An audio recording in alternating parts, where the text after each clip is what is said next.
Welcome back. We now go live to the UN as the 77th General Assembly takes place. Now, and governments, Mr. Antonio Guterres, Secretary General of the United Nations, Your Excellencies, ladies and gentlemen, distinguished delegates. Mr. President, I would like to, first of all, congratulate you on being brilliantly elected to preside over the 77th session of the United Nations General Assembly. And I wish you every success as you discharge this lofty mission. I also would like to address my heartfelt congratulations to your predecessor, Mr. Abdallah Shahid, and thank him for his outstanding leadership and the effective management of our deliberations during the previous session. Mr. President, his worthy initiatives in a difficult context marked, in particular, by the COVID-19 pandemic, enabled us to keep hope for a better future. I would like to pay a very warm tribute to Mr. Antonio Guterres, Secretary General of the United Nations, and assure him that he has the full support of my country as he continues with his tireless efforts to strengthen the role played by the United Nations in implementing the objectives we had set for ourselves. Secretary General, you have every encouragement from us, in particular, as you implement the relevant proposals contained in your report called Our Common Agenda. Mr. President, Your Excellencies, ladies and gentlemen, Côte d'Ivoire welcomes the major successes that we have seen in many areas of the United Nations since its inception. And in this framework, my country would like to thank the United Nations High Commissioner for Refugees, the HCR. They declared on the 30th June 2022 the end of the Ivorian refugee status. I take this opportunity to welcome the excellent cooperation we've had between the HCR and my country. Nonetheless, the growing number and the complexity of challenges we're facing in the area of peace and security, democracy, human rights, environmental protection remain sources of concern. And I welcome the relevance of the theme of the current session as it invites us to search for the solutions to the challenges we're facing. Mr. President, Your Excellencies, ladies and gentlemen, the growing geopolitical tensions and new and emerging international conflicts undermine international peace and security. The war in Ukraine has just recalled for us the fact that peace is a permanent quest and that we have continued pursuing it tirelessly. This confrontation, with the risk that it represents of using nuclear weapons, continues to undermine global peace and to plunge humankind into various crises. It shows us yet once again the limits of military options in the settlement of conflicts. And that is why Côte d'Ivoire has always advocated peaceful coexistence as well as dialogue in the search for solutions to differences amongst nations. And we would like to renew our appeal to the immediate and definitive cessation of hostilities in Ukraine. This war has very serious economic, financial, and social ramifications for African countries. Indeed, the hike in the price of oil and the difficulties in supplying markets with grain and fertilizer have led to a generalized inflation and a spike in the interest rates in international markets, and also resulted in the slowing down of the global rate of growth. Therefore, for several African countries, this conflict means that it's difficult to fund their economies. It also means that there is a growth in the price of basic goods, and even there are cases of famine. And this is because the countries depend on the grain and fertilizer coming from Ukraine and Russia. And this situation led the government of my country, Côte d'Ivoire, to subsidize the price of oil and wheat, and to cap temporarily the price of several major food products, so as to extend support to households, in particular the most vulnerable ones. I welcome the signing in Istanbul on the 22nd of July 2022 under the aegis of the United Nations and Turkey on the wheat agreement. We regret, however, that only 17% of wheat exported by Ukraine since that date have been earmarked for African countries. Now, given this fact, Côte d'Ivoire is asking once again that priority be given to Africa in the implementation of the Istanbul Agreement. Furthermore, we launch an urgent appeal to international financial institutions and to Africa's development partners to mobilize the resources necessary to support the most fragile countries so they can face the multiple ramifications of the conflict in Ukraine.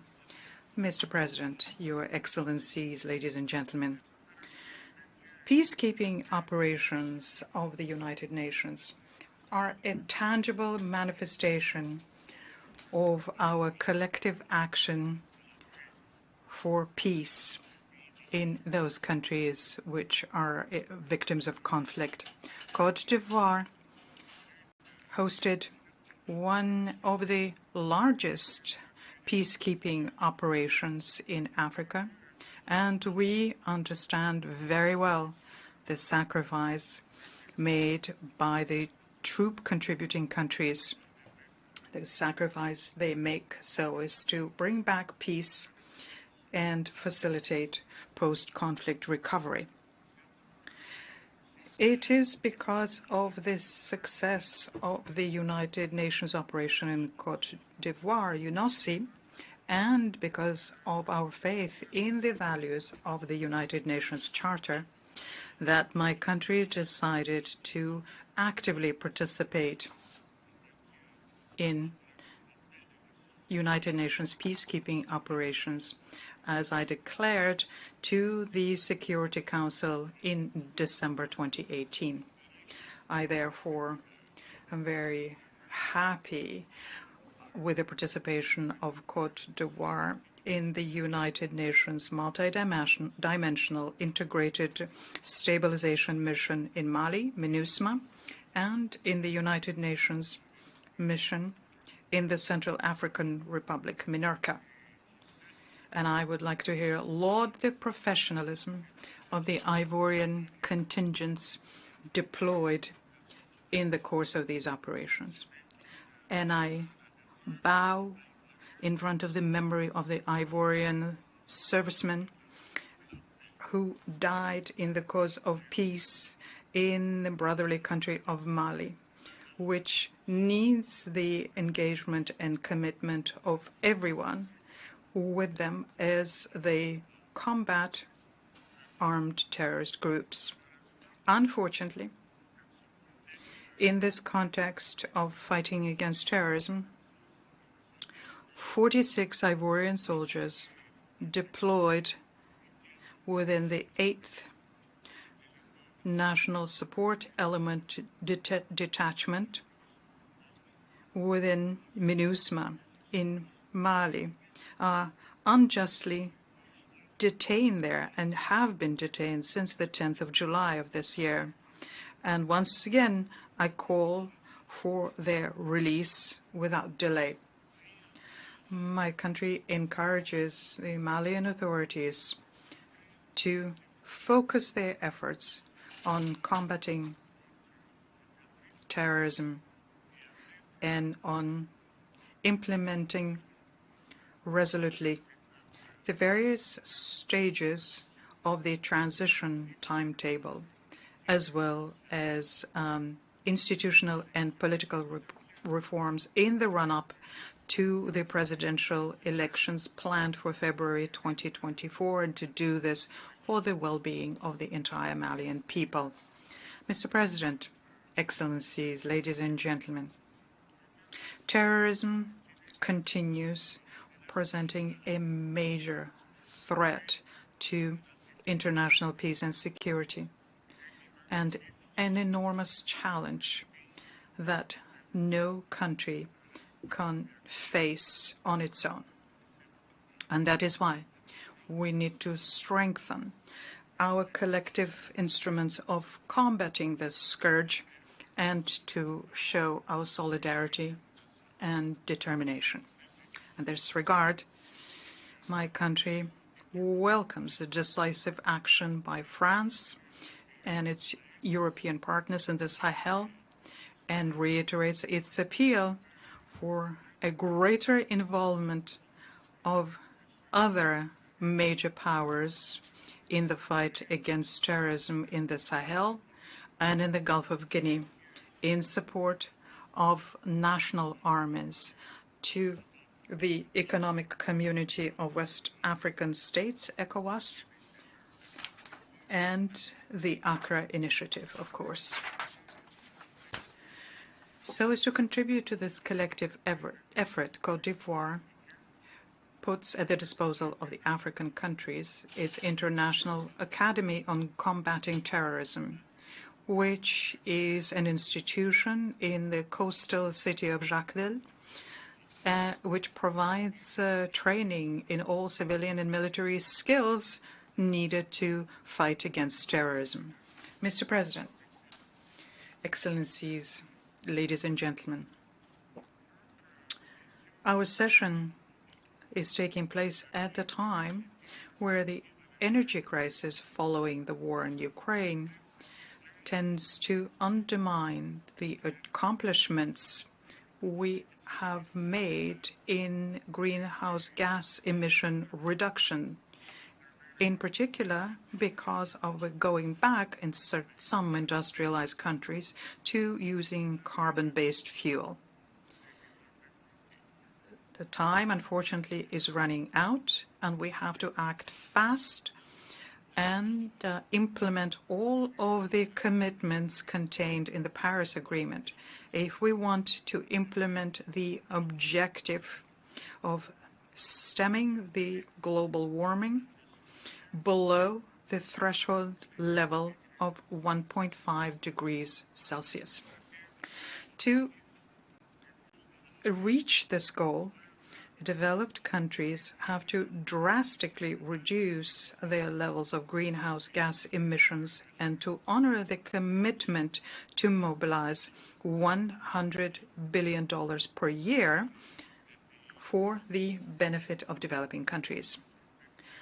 COP27, to take place in Egypt, will provide us, I am certain, with a new opportunity to renew the political commitment of all of the stakeholders to contribute towards the fight against global warming.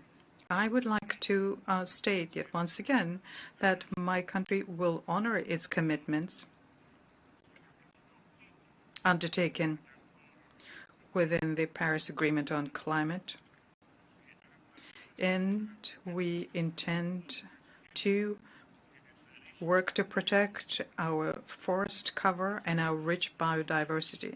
This is the rationale behind the Abidjan Legacy Program, which was launched at the 15th Conference of the Parties to the United Nations Convention Against Desertification, COP15, which we had the honor of hosting from 9th to the 20th of May of 2022.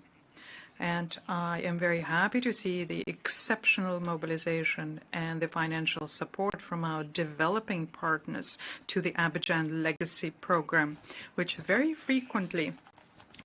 quickly collected the resources needed for its implementation, namely $2.5 billion.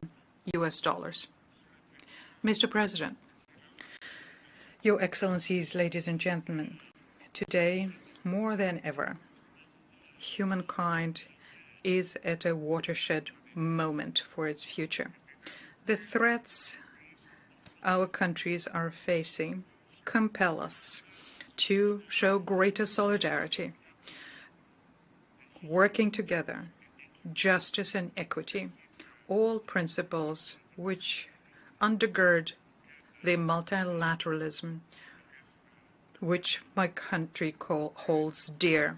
And it is in this spirit that Côte d'Ivoire calls for an in-depth reform of the United Nations Security Council, where Africa could find its right place. I thank you, Your Excellencies, ladies and gentlemen, for your kind attention. We were listening to the statements of Alassane Ouattara, the president of Ivory Coast. Ouattara referred to human rights, environmental protection and food supply that persist as elements of concern for his nation. He stressed international conflicts continue to undermine global peace and stability. Ouattara also commented on how the crisis in Ukraine led to food crisis and also a price hike that his nation is trying to cap. He expressed discontent that Africa has only received less than 5% of Ukraine's wheat exports. Ouattara called to put a halt to fossil fuel use and to find clean, sustainable and profitable energy sources to achieve the greenhouse gas emissions reduction as well as to downgrade temperatures by 1.5 degrees. Now we'll listen to the state